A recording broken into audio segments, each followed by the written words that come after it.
Bom dia. Mais uma vez eu estou trazendo o assunto sobre o injetor de caldeira. Eu tenho publicação no meu canal do YouTube que já passam de 2.000 visualizações sobre esse assunto que eu tenho divulgado. Então eu tenho observado, quando faço inspeção em company das caldeiras, também treinamentos em company, eu tenho observado irregularidades e não conformidades na caldeira. E sempre eu estou encontrando um injetor sem condição de operação. Então, quando isso acontece, essa caldeira está no que nós chamamos de risco grave e iminente. Porque numa situação de perca da bomba, de enchimento da caldeira, o recurso que existe para completar o nível d'água é a utilização do injetor com o vapor que ainda tem no interior da câmara de vapor.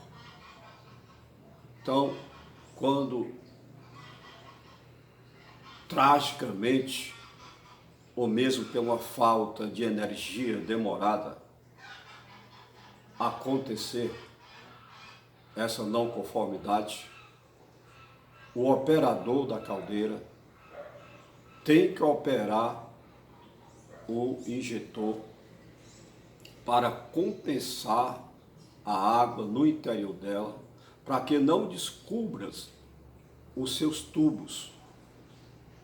Porque eu estou falando de caldeira, no caso aqui, de uma caldeira flamo-tubular horizontal, aonde os senhores veteranos e treinandos e ouvintes, profissionais que lidam também com manutenção de caldeiras, os próprios projetistas e fabricantes. Há necessidade sempre de se manter uma camada d'água sobre os tubos da caldeira.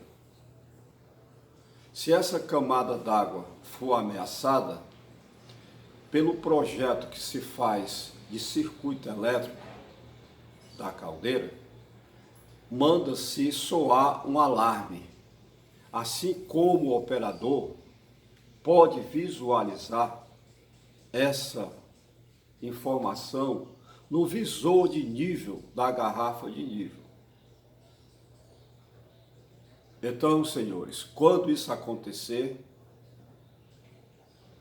há necessidade do operador operar o equipamento chamado injetor, que é exatamente esse aqui, senhores, que eu tenho como amostra. Isso aqui é um injetor de fabricação da Comodoro. Não significa que eu esteja fazendo a propaganda da Comodoro, mas é um bom fabricante, como tem outros.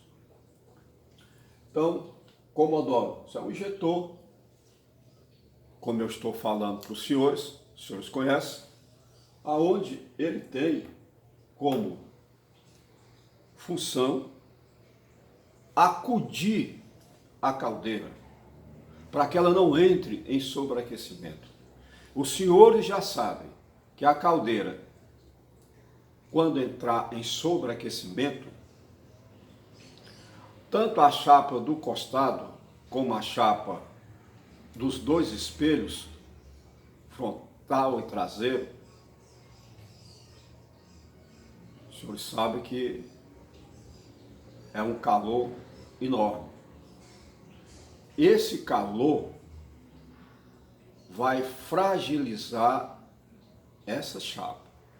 essa chapa fragilizando, a tensão admissível do material cai.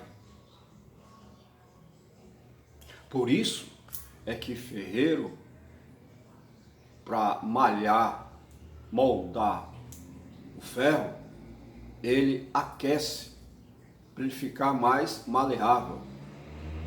Então, eu estou falando, deixando claro para os senhores, que quando a caldeira entrar em sobreaquecimento,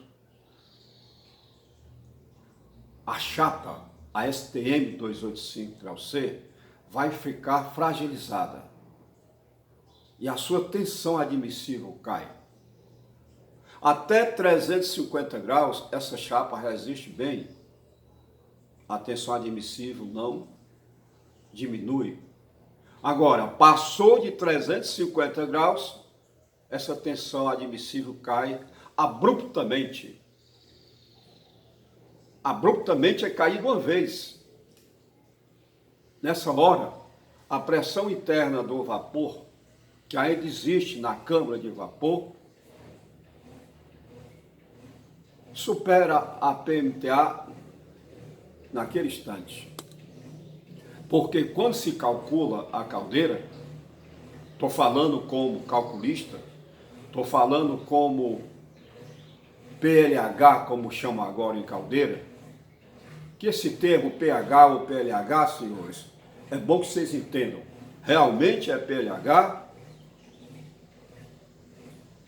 quando ele tem projeto de caldeira, quando esse profissional já construiu caldeira, instalou caldeira, deu manutenção em caldeira, fez inspeção de caldeira. Então, ele conhece realmente o equipamento. Então, senhores, nessa hora do sobreaquecimento,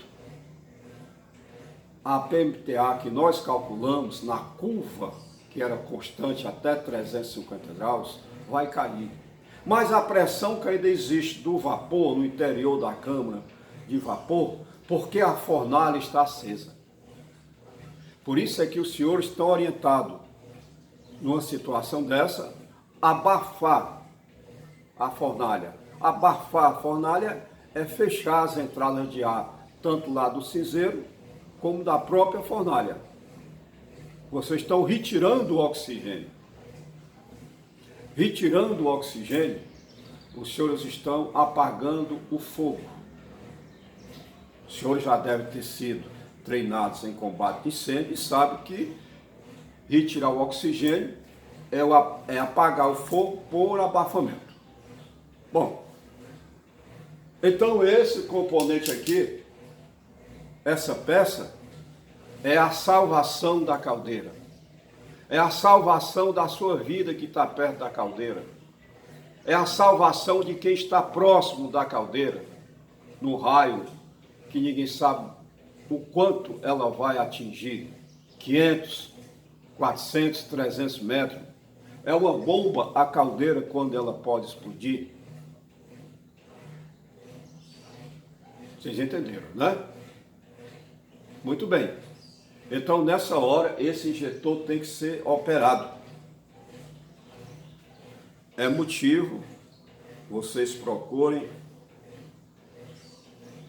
visualizar esse vídeo que eu tenho no YouTube.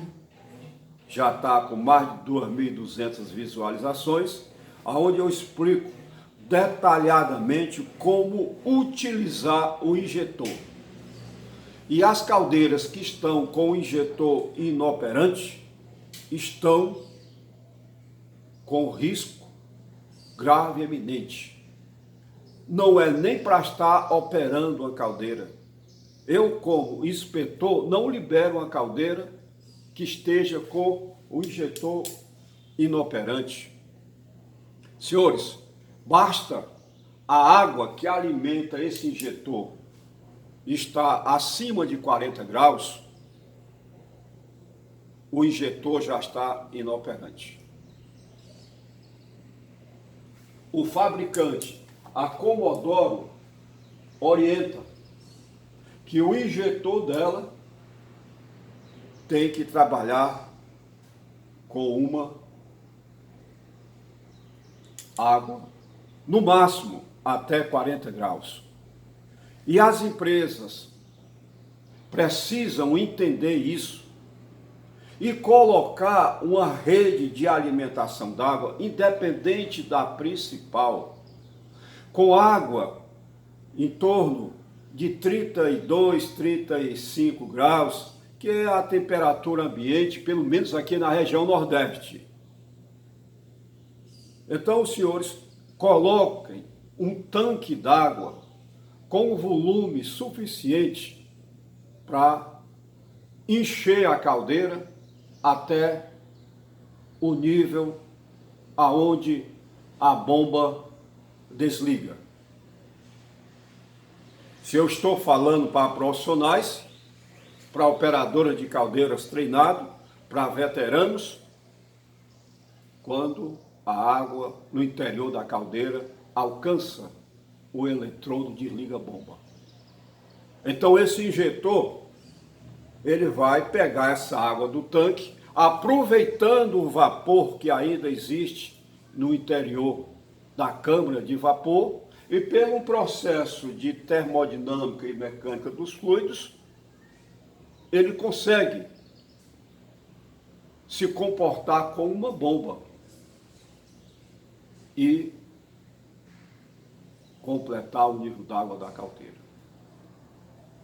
Então, toda empresa, seja aqui no estado de Ceará, seja no Brasil afora, seja no mundo, que estiver com seu injetor inoperante, essa caldeira está em risco grave e eminente. E não é nem para estar operando, porque não vai ter o injetor para acudir a caldeira. Claro, vocês podem ter outra fonte d'água, mas com certeza, se não tiver energia elétrica, quando falta energia elétrica total na empresa, vocês não têm a possibilidade de ter uma outra bomba para encher a caldeira. Então o recurso mesmo é o injetor.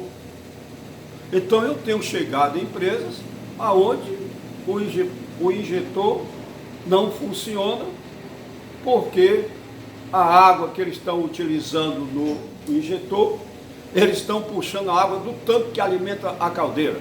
E o tanque que alimenta a caldeira tem lá a mistura com o retorno de condensado. Normalmente, essa água que entra na caldeira, que está misturada com o condensado, está acima de 60 graus. Isso é bom, porque tem a economia de energia, no caso de combustível, lenha. Mas o injetor não pode trabalhar com essa água aí, senhores. Então, os senhores construam um tanque, como eu já falei, com água fria. Ou essa água que alimente esse injetor venha de um sistema onde a água esteja abaixo de 40 graus centígrados. Como tem as pessoas que têm que ver a norma, é a norma quem diz, não é o engenheiro Vilmar. Lá nas disposições gerais, fala, em 13.3.1, as seguintes situações constituem condição de grave e iminente risco. Esse risco aqui, senhores, é explosão. Explosão da caldeira. A ausência ou indisponibilidade operacional de dispositivo de controle de nível de água na caldeira. O dispositivo que controla o nível da água da caldeira, os senhores sabem que é a garrafa de nível, com os relés de nível, com os sensores eletrônicos que está dentro da garrafa de nível. Eu já expliquei para os senhores a malha de controle. Mas o injetor também está integrado a essa situação. Quando faltar energia por 2, 3 horas, tá certo? ou quando faltar energia. Faltou energia, não tem mais bomba para encher a caldeira. E o recurso é o injetor. E quando a bomba quebrar de forma mecânica ou de forma elétrica, entra na mesma situação.